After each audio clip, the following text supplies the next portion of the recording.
Olá, queridos irmãos, estamos de volta para mais um devocional e hoje eu quero conversar com vocês sobre frutos. Frutos como sinais das bênçãos espirituais e materiais que Deus derrama sobre as nossas vidas. Frutos também como consequência do modo em que vivemos a nossa vida conectados com Deus. E não posso esquecer que Israel, a terra de onde viria o nosso Salvador, aquele que viria para salvar a humanidade, a terra escolhida pelo próprio Deus para introduzir o seu povo de onde viria o Salvador. Era uma terra abençoada e cheia de muitos frutos. Tanto que em Deuteronômio capítulo 8, no verso 7 e 8, nós percebemos que Moisés, chamando a atenção para a misericórdia de Deus com o seu povo, com uma finalidade que o seu povo guardasse ao entrar na terra prometida, a palavra de Deus no seu coração, Moisés chama a atenção que era uma terra cheia de água e de muitos frutos. Uma terra desértica, cheia de muitos cursos d'água e com 7 frutos que ali estão descritos, o trigo e a cevada, de onde vinham os pães, bem como a uva, o figo, a azeitona, a romã e também o mel. Símbolos da misericórdia de Deus sobre o seu povo.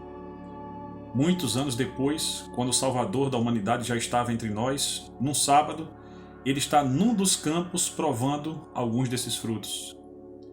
Os seus discípulos estavam colhendo das espigas de cereais, alimento para matar sua fome, quando Jesus é interpelado pelos fariseus e começa a ser julgado por eles, porque aquela colheita estava sendo feita no dia de sábado. Lucas 6 nos mostra também que um pouco mais à frente, Jesus no sábado cura um homem que tinha a mão atrofiada. Questionando aqueles homens religiosos se era lícito no sábado fazer o bem. Eles não tinham resposta para dar, mas ficaram muito aborrecidos porque Jesus realizou aquela cura num sábado.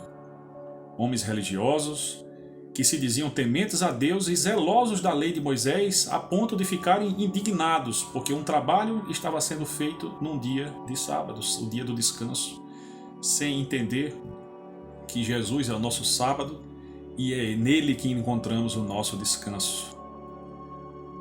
Jesus Cristo estava demonstrando no sábado a misericórdia de Deus sobre a vida de um homem que há muito clamava pela sua cura e dela necessitava.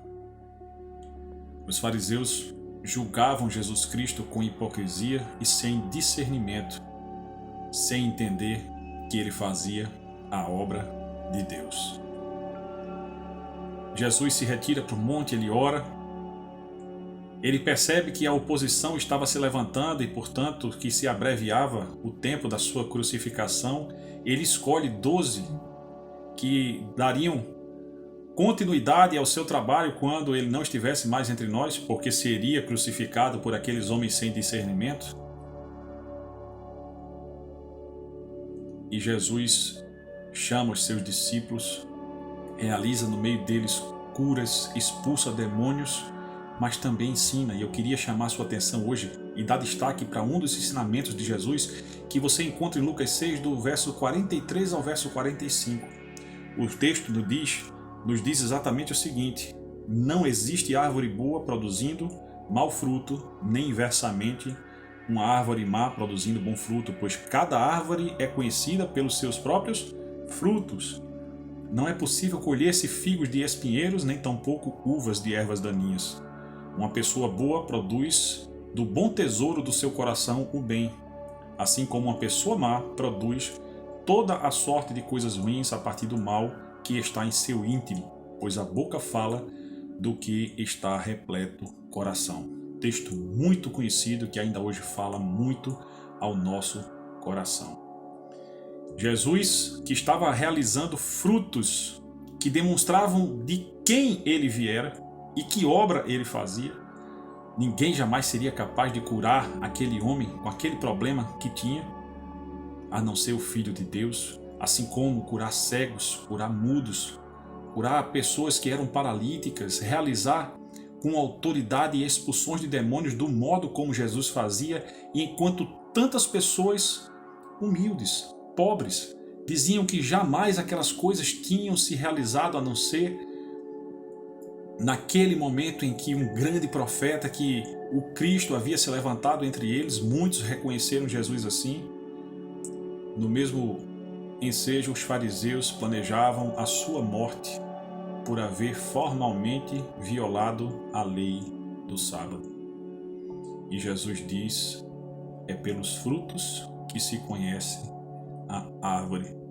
A crucificação de Jesus, pelo poder de Roma, mas sobretudo pela incompreensão de fariseus, de saduceus, dos sacerdotes, dos escribas, que não entenderam seu ministério, a obra que ele fazia, demonstra de que espírito eram, de como eles estavam cegos, surdos, como eles estavam mudos, incapazes de andar nos caminhos do Senhor, incapazes de discernir que o próprio Deus havia enviado seu Filho para a salvação da humanidade como símbolo da maior bênção que Deus derramou sobre a humanidade, como símbolo maior da demonstração da sua misericórdia, da qual aquelas curas, como disse o evangelista João, eram apenas sinais. E Jesus nos diz: é pelo fruto que se conhece a árvore. Hoje eu queria lhe perguntar que tipo de frutos você tem dado como consequência da sua ligação com Deus. O que está por trás dessa pergunta é uma outra pergunta: o quão você realmente está ligado ou ligada a Deus? Porque quando estamos realmente ligados a Cristo Jesus, quando estamos realmente ligados a Deus, é impossível não dar frutos. Ele disse: aquele que permanece em mim dará muito fruto. Eu sou a videira verdadeira, vocês são os ramos. Tudo passa por uma questão de conexão do nosso coração ao próprio Espírito de Deus, por meio da palavra bem compreendida e aplicada nas nossas vidas. Coisas que foram possíveis a pessoas humildes, que se julgavam pobres, mas eram ricas diante de Deus. Inversamente, que não foram possíveis a pessoas que se julgavam ricas e conhecedoras da palavra, mas que estavam com seus corações distantes de Deus. Como o próprio Jesus chamou a atenção, citando Isaías, quando disse: esse povo me honra com os lábios, mas o seu coração está longe de mim. A minha oração hoje é que o meu coração, que o seu coração esteja conectado à fonte verdadeira de vida. Que nós estejamos atentos e Deus se importa com o fato de que a nossa vida é para frutificar. Ele nos dá as condições de frutificar, Ele nos deu seu Espírito, a sua palavra, Ele nos deu seu Filho, para que a nossa vida não fosse uma vida vulgar, não fosse mais uma vida comum, para que não estejamos vivendo em pleno século XXI a moda farisaica, indo para a igreja, levantando grandes clamores a Deus, fazendo o nosso trabalho em ministérios dentro e fora da igreja e com os corações desconectados verdadeiramente do Senhor. Que hoje seja um dia de reconexão ou de aprofundamento dos laços que nos unem em espírito ao nosso Deus Criador e Salvador. É pelo fruto que se conhece a árvore. Que tipos de frutos você tem dado? Você reconhece na sua vida os frutos que demonstram o cuidado e a misericórdia de Deus? Pensando nessas coisas, eu encerro dizendo que Deus te abençoe. Eu sou o pastor Nelson, da área de famílias da Igreja Batista Emanuel, em Boa Viagem. Que você tenha um dia na presença do Senhor.